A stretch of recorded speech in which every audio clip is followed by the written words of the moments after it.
professor Júnior e a partir de hoje estarei junto com vocês na nossa disciplina de ciências. Tudo pronto? Todo mundo preparado para a nossa aula de hoje?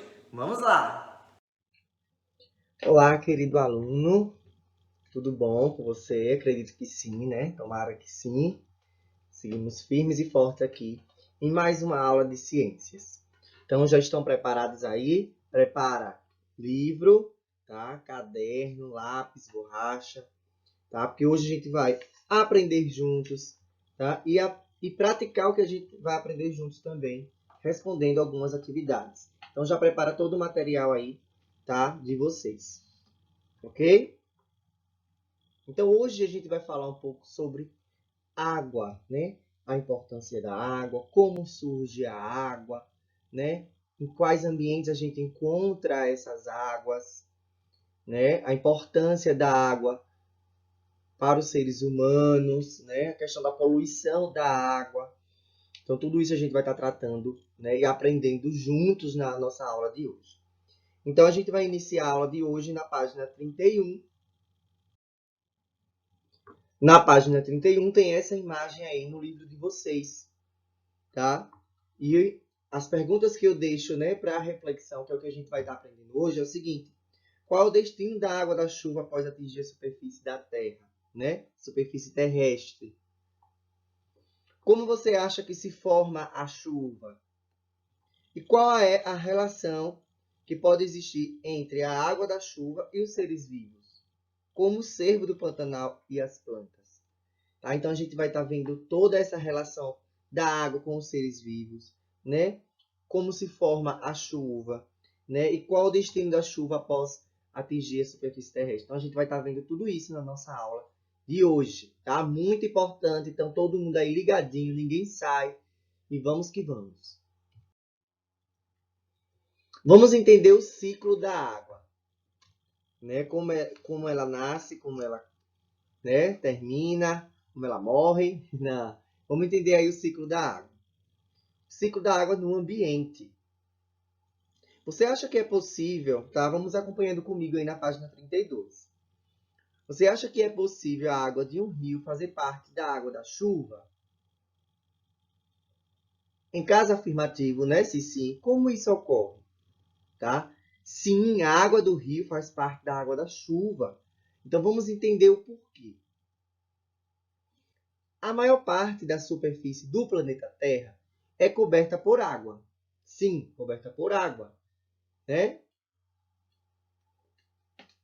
E a quantidade dessa água continua praticamente a mesma ao longo do tempo, né? Graças a Deus. Né? Às vezes a gente vê a questão, né, da diminuição da água, né? A gente tem que cuidar mais da nossa água que a gente tem para não acabar, né? A água, porque a gente viu que a maior parte da água ela é salgada, então ela não serve para o nosso uso do ser humano, dos seres vivos. Né? Porque a maior parte salgada, água doce, a gente tem em pequena quantidade, em pequena porcentagem, tá? Então, no entanto, a água não permanece sempre no mesmo lugar. A ação da luz solar e do vento, por exemplo, faz com que a água passe de um estado físico para outro. Ao mudar de estado físico, a água pode se movimentar de um lugar para outro do ambiente. Onde é que a gente encontra essa água no estado físico? Alguém lembra? Estado físico, nas geleiras, né? Quando a água está em forma de gelo, tá? No chamado, no caso aqui, a gente pode encontrar a água em outro ambiente, no chamado ciclo da água, ou ciclo hidrológico. Lê as informações do esquema a seguir, né? Seguindo a ordem numérica. Então, a gente vai para a ordem número 1. É onde tudo começa. Ó, no item 1, que é esse aqui, tá? Que tem aí também no livro de vocês, é a mesma imagem, afirma o seguinte: sob a ação da luz solar e dos ventos, ou seja, do sol, né? A luz do sol e dos ventos, parte da água existente na superfície terrestre tá? Passa do estado físico, líquido, para o gasoso. Ou seja, a água ela é desmanchada das geleiras, né? No qual vai para o estado líquido, que fica onde? Nos rios, né? A maior parte. E vai para o estado gasoso, que é por meio de quê? Alguém lembra? Da evaporação, né? O sol, ele evapora a água, né? Por meio do ar, né? Os seres vivos também liberam vapor de água no ambiente, né? Como um dos grandes exemplos é as plantas.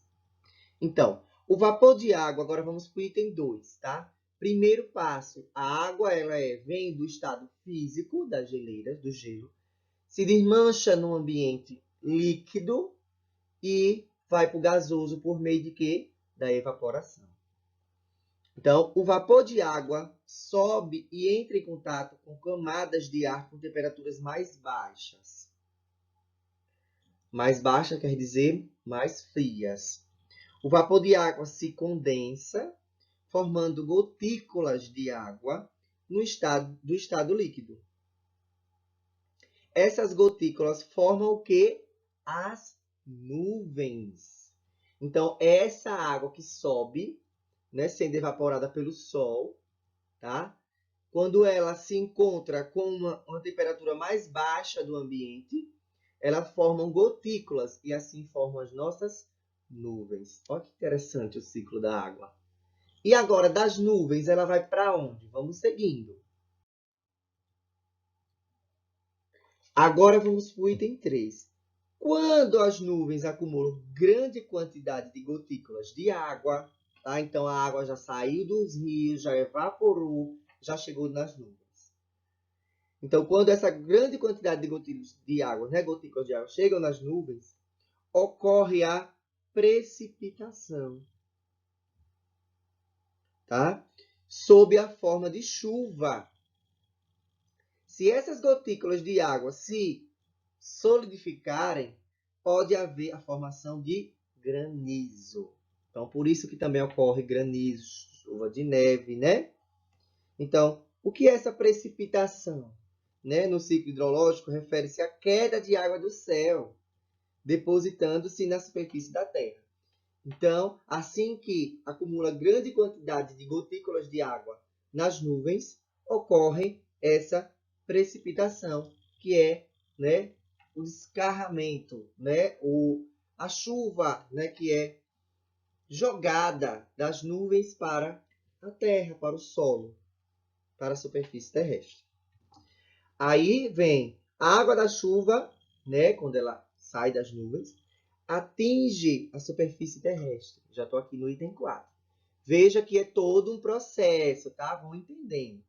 A água da chuva atinge a superfície terrestre e se distribui para os diferentes locais do ambiente. Parte da água da chuva, né, escorre pela superfície terrestre, chegando aonde? Nos rios, lagos, mares e oceanos. A água das chuvas também se infiltram no solo, formando os lençóis subterrâneos ou ficando disponível para absorção pelas plantas. Que interessante, né, gente? Então veja que a água sai dos rios, sendo evaporadas pelo sol, formam as nuvens, depois as nuvens descarregam essa água, que volta diretamente para onde? Para os rios de novo. Tá? E o quinto item, que é a energia solar e o vento, por exemplo, fazem com que parte da água presente no ambiente evapore novamente, reiniciando o ciclo. Então, fica o tempo todo evaporando, indo para as nuvens, descarrega nos rios, evapora. Entenderam como se funciona o ciclo da água? Por isso que a mesma água do rio, a mesma que sobe, a mesma que desce. Tá? Então, como as plantas participam do ciclo da água? Tá? Então, as plantas elas também liberam vapor de água, tá? No ambiente. E elas liberam esse vapor de água que também sobe, né, em forma de vapor, de evaporação. Certo? E como a gente, você, né, como é que a gente participa desse ciclo da água? Então vamos entender isso agora nas nossas próximas páginas, tá? Ó. Agora, tá? Isso aí é os itens 3, 4 e 5, né? Que eu acabei de falar. Novamente, vamos seguindo. Agora iremos para a página 34 do livro de vocês, onde tem uma manchete. Leia a manchete a seguir, acima, tá? Ainda não é essa que está na imagem. É na mesma página, mas tem uma manchete. Ó, falta d'água em cidades tem a ver com a devastação desenfreada da Amazônia. Então, esse é o título da manchete. Ó, vamos agora ler. Chuvas que recarregam reservatórios da região sudeste são oriundas da Amazônia. Árvores são toque final da máquina biológica que produz chuvas. Então, aqui mostra que as árvores, né, elas são essenciais também no ciclo das águas. Por quê? Vamos lá. As plantas dependem de água para viver, mas elas também são essenciais para que o ciclo da água seja mantido no ambiente. Então, as plantas elas precisam da água, claro. A gente precisa molhar as plantas, né? As plantas, né? As matas, as florestas precisam da chuva para sobreviver. Mas também essas plantas elas têm um papel importante no ciclo da água. Por quê? Porque as plantas, aqui, ó, elas liberam vapor de água na atmosfera, né, terrestre, por meio principalmente da transpiração. Então as plantas elas transpiram e essa água ela sobe em forma de vapor, tá, para as nuvens. Entendido? Percebam às vezes quando a gente acorda ou vê uma planta na manhã, elas estão com as folhas suadas. Tá? Isso é onde está ocorrendo aí essa evaporação, essa transpiração das plantas. Veja só, ao remover, ó, aqui nessa parte do texto, veja quanto é importante. Ao remover a vegetação de uma região, reduz-se a quantidade de vapor de água que é liberado no ambiente. Claro, né? Se tem muita plantação, muitas plantas, a quantidade de vapor vai ser muito maior. Mas se há ali uma redução dessas plantas, vai ser bem menor esse vapor de água, né? Então, a baixa umidade do ar reduz a ocorrência e a quantidade de chuvas. Ou seja, o local que tiver maior quantidade de plantas, né, de plantações, de árvores, floresta, esses lugares vão ocorrer chuvas com mais frequência. E onde tiver maior, né, desmatamento, sem ter um mínimo de plantações, esses locais são atingidos e vai ocorrer menos frequência de chuvas. Muito interessante, né? Seguindo, ainda na página 34, fala o seguinte: a redução na quantidade de chuvas pode afetar o clima, tornando esse clima mais seco, né? E prejudicar algumas atividades humanas, como a agricultura e a geração de energia elétrica, bem como o abastecimento de rios e de outras fontes de água. Então, não havendo chuva, né, as plantações na agricultura irão, né, começar a secar, né, os alimentos não vão se desenvolver, as plantas não vão se desenvolver, que precisam da água, né? A geração de energia elétrica que é feita por meio da água, certo? Então a gente vai ter um grande prejuízo nessa relação também, ok? Então precisamos sim cuidar do nosso planeta, do nosso ambiente, para que ocorra todo esse ciclo da água naturalmente, para que ocorra chuvas, né? E que tudo fique bem. né? Para que todos nós, seres vivos que precisamos da água, né? Tenhamos ela. Ó.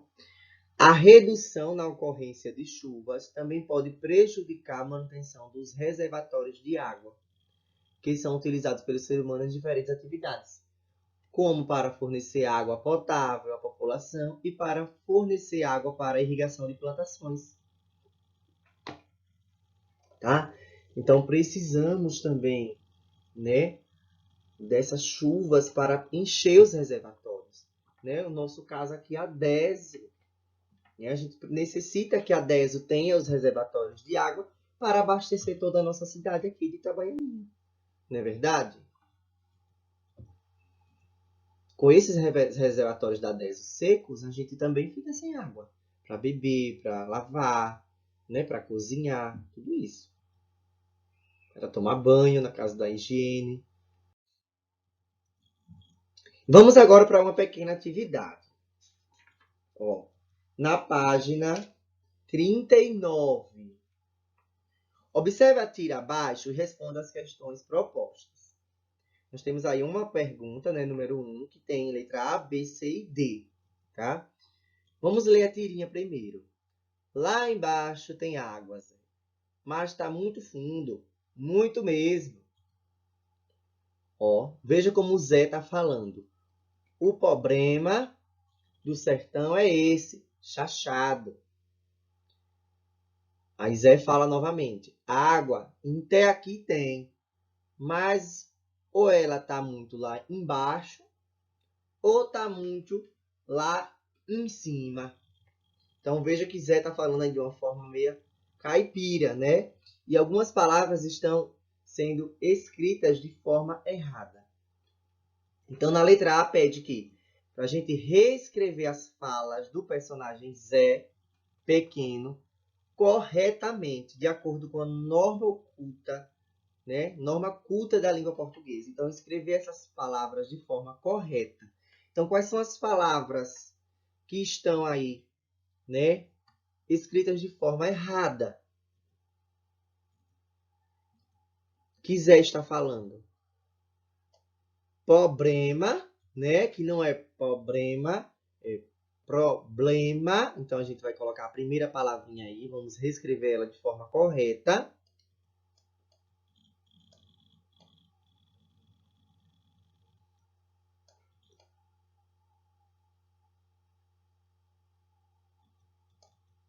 Problema é a nossa primeira palavra que está escrita errada, né? Então, agora a gente já escreveu ela de forma correta.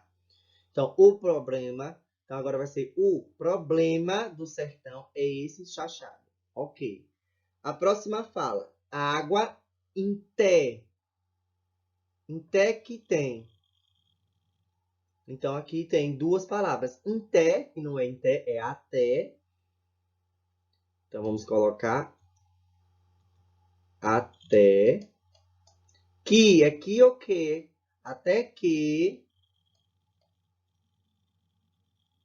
né? Até que tem. Mas ou ela tá muito lá embaixo. Embaixo tá escrito errado também. É embaixo.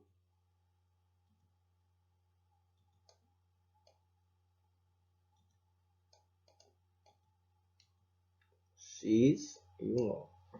Embaixo, tá?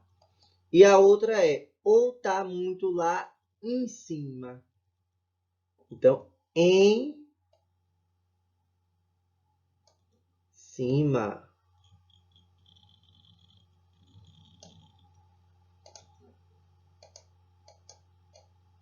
Pronto. Reescrevemos aí as falas, né, que estavam escritas de forma errada, tá? E agora a gente consertou. Então, todo mundo faz aí no livro de vocês, na letrinha A, tá? Da primeira questão da página 39, ok? São essas palavras que estavam escritas de forma errada na tirinha. Seguindo, agora vamos para a letra B. Ó, em que local do ambiente está a água citada no primeiro quadrinho e no terceiro quadrinho? No primeiro quadrinho ele fala que lá embaixo tem água, Zé, mas está muito fundo, muito mesmo. Então, onde é lá embaixo? No solo, né?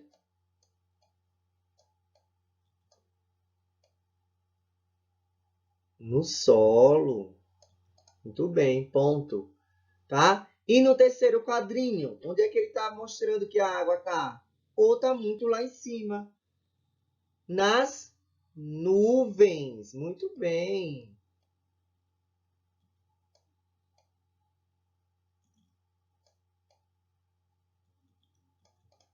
Nas nuvens. Certo? Vamos todo mundo respondendo. Na letra C, vem falando o seguinte. Conhecendo o ciclo hidrológico, né, que é todo aquela questão. A água sobe, né, forma de vapor, forma as nuvens, descarrega em forma de chuva, tá? Vai para os rios novamente. Como a água chegou até o local apontado por Chachado no primeiro quadrinho? No primeiro quadrinho, né, Chachado está apontando para qual local do ambiente? Para o solo. E como foi que a água chegou até o solo? Por meio da onde? Das chuvas. Ó.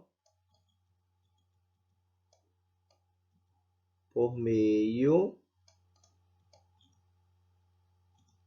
das chuvas. Ponto. Tá? E até o local apontado por Zé Pequeno no terceiro quadrinho. Como foi que ele no terceiro quadrinho ele está apontando para onde? Para as nuvens. E como foi que a água chegou até lá? Por meio de quê? Por meio da evaporação. Muito bem.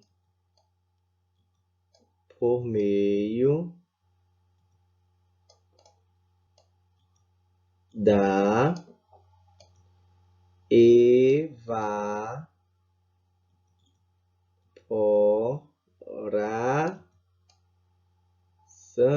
Falei-me que letra linda. Por meio da evaporação, tá, gente? Como a escassez de água do sertão pode interferir nos seres vivos do local? Então, gente, a escassez de água é a falta de água, né? Como é que elas podem interferir nos seres vivos? Né? Elas vão acabar, né, destruindo os seres vivos. As plantas não vão se desenvolver, né? Vão acabar morrendo. Os animais também precisam de água para sobreviver, tá? Então é dessa maneira aí que, né, pode acabar interferindo, né, na vida deles. Eles necessitam de água para sobreviver. Então, eles vão interferir na sobrevivência dos seres vivos do local do sertão, tá? Essa atividade aí é só para a gente refletir, tá?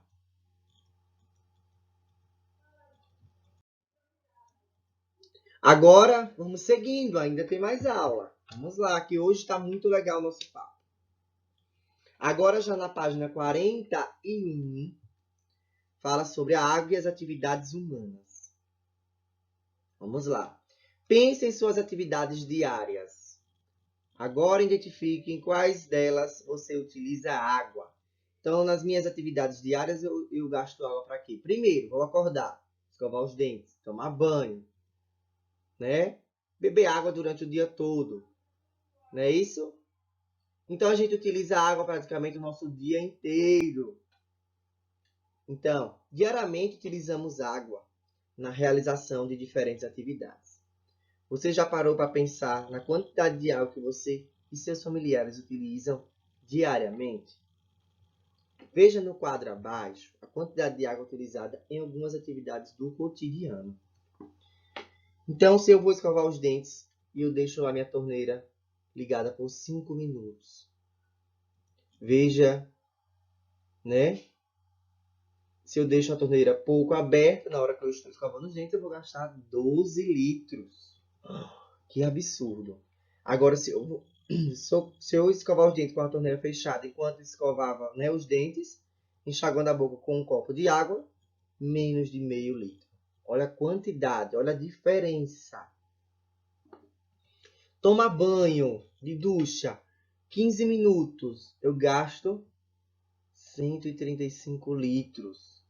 E se eu tomar meu banho apenas com 5 minutos, tá? E ainda fechar o registro na hora que eu estiver me ensaboando, só vou gastar 45.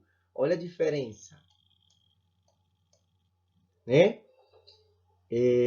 Descarga em vaso sanitário. Acionamento, né? Vaso que utiliza a caixa, 6 litros. E por 5 segundos apenas, o vaso que utiliza a válvula da parede, 14 litros. Veja a quantidade de água que é gasta, né? A gente tem que rever todas essas nossas atitudes, né? Nas nossas atividades do dia a dia, para economizar água cada vez mais. E aí eu tenho a foto, né?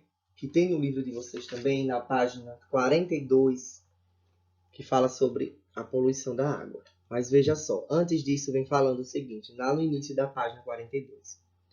Apesar de essencial em nosso dia a dia, a quantidade de água doce disponível para o uso e consumo do ser humano é reduzida. Além disso, sua utilização pode tornar a água inapropriada, reduzindo ainda mais sua disponibilidade. Por isso, devemos ter atitudes que evitem o desperdício de água nas atividades que realizamos diariamente, utilizando-a de modo consciente. Tá? Então, a gente tem que saber utilizar a nossa água, né? Escovar os dentes, desliga a torneira na hora que estiver escovando. Tomar banho, desliga o registro na hora que estiver se ensaboando. Tá? Então, todas essas atitudes vão economizando. Tá? Então, você e sua família costumam ter atitudes que evitam o desperdício da água? Se não tiver, vamos começar a ter, tá, criança? Então, de que maneira você e seus familiares podem tornar mais consciente o consumo de água na residência? Então, vocês podem pensar como vocês podem estar, né, economizando água na casa de vocês. Certo? Ó, uma das possíveis consequências do uso da água pelo ser humano é a sua poluição, que é onde está mostrando essa imagem aí. O que foi descartado nesse ambiente? Nós temos aí uma poluição, lixos que foram jogados no rio, né, no lago. Nós temos aí baldes, vasos plásticos, várias coisas que, né, fazendo isso, a gente ali já está perdendo essa água, porque ela não utiliza, a gente não reutiliza ela, não serve para nada, né? Então, muitas das atividades que o ser humano realiza liberam materiais e substâncias que podem chegar até rios, lagos e mares, né? No caso do lixo. Alguns desses materiais e substâncias alteram as características da água, né? Nesse caso aí, uma água como essa a gente não pode reutilizar. Perdemos essa água, né? Por algumas atividades que a gente faz, né? Em não ter cuidado. Que se torna prejudicial aos seres vivos desses locais. Quando ocorre isso, dizemos que a água está poluída. Certo? Ó, só para a gente finalizar. Na página 43, tá? A gente vai estar vendo essas imagens aí. A poluição da água altera diversas características dos ambientes aquáticos. Com a quantidade de gás e oxigênio dissolvido na água e a quantidade de luz solar, né, que penetra nesses ambientes, essas alterações prejudicam o desenvolvimento e a sobrevivência dos seres vivos dos ambientes aquáticos, né? Ou seja, dos peixes, das baleias que vivem dentro da água. Então, com essa falta de água, eles vão sendo prejudicados também, né? Porque eles precisam da água para sobreviver, correto? Então, veja abaixo algumas situações que podem causar a poluição da água. né? No caso aí que a gente não pode estar realizando isso. Então, aqui no primeiro item, ó, agrotóxicos e fertilizantes aplicados de forma inadequada nas plantações, né? Então, podem chegar até as águas dos rios, lagos ou águas subterrâneas, pela ação do vento ou da água da chuva, por exemplo. Então, se a gente vai colocar esses tipos de, né, produtos nas plantações, temos que colocar de forma adequada para que esses, né, agrotóxicos, tá, desculpa, e os fertilizantes não cheguem até as águas dos rios. Ok? Outro também, o esgoto industrial. Que são esses esgotos aqui que são jogados nos rios das indústrias, né, das fábricas. Pode conter substâncias prejudiciais aos seres vivos. Então, substâncias que são soltadas, né, nos rios podem matar os peixes. Então, esse tipo de esgoto pode ser lançado de forma inadequada diretamente nos ambientes aquáticos ou chegar até eles a partir do solo contaminado, que é levado pelas águas das chuvas. Então, isso também é uma forma de prejudicial, né, para os seres vivos e para o nosso ambiente. Os resíduos depositados nos lixões produzem um líquido poluente chamado chorume, que pode infiltrar e contaminar o solo, bem como as águas subterrâneas e lagos e os rios também.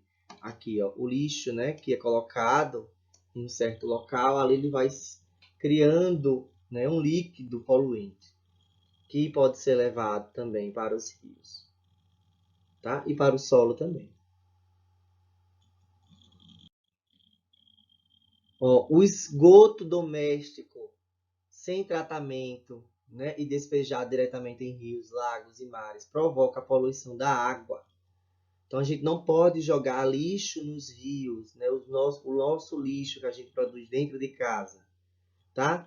Os resíduos jogados nas ruas, próximo aos rios, lagos e praias, podem chegar até eles, né? Por meio do vento, né? A gente às vezes coloca um lixo lá perto do rio e o vento leva, ou até mesmo o próprio homem pega por maldade e joga dentro do rio. Então isso vai acabar poluindo nossos rios. Então não pode também, ok? Então para finalizar, vamos fazer essa atividade aqui, tá? Que está na página 44 do livro de vocês. No caso aí, Joaquim lavando a louça. A atitude de Joaquim a lavar a louça contribui para evitar o desperdício de água? Não, né? Por quê? Porque ele está com a torneira ligada. Então a resposta é não. Pois ele está... Todo mundo copiando o seu, tá? No livro. Está com a torneira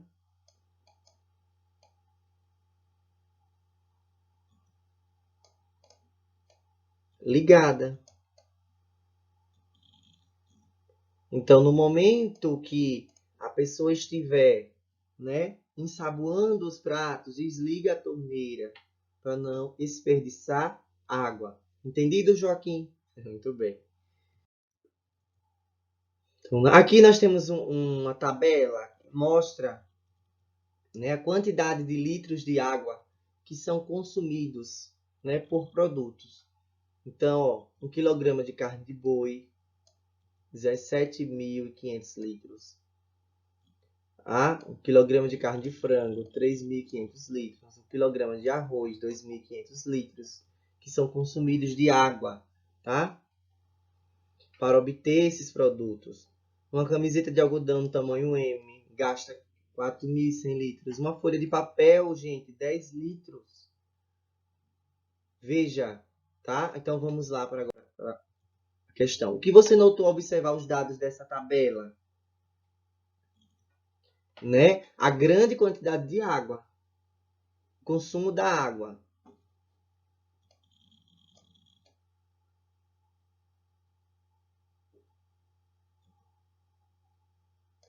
O consumo... Opa!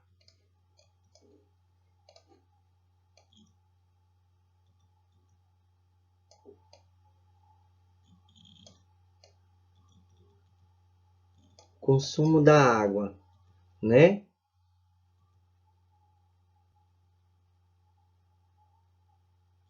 Consumo da água, gente, é muito grande em relação, né, a obter esses produtos. O consumo da água na obtenção, né? Obtenção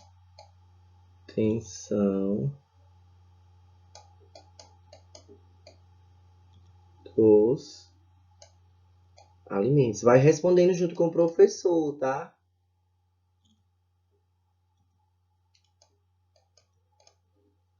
Como cada cidadão pode contribuir para que a água utilizada na fabricação de produtos seja consumida de maneira consciente?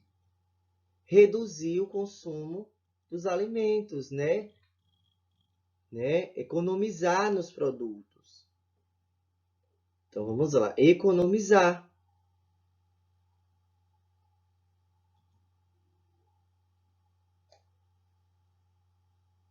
Economizar.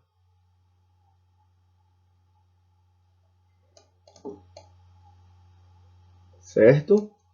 Ó, como cada cidadão pode contribuir para que a água utilizada na fabricação do produto seja consumida de maneira consciente. Economizar, né?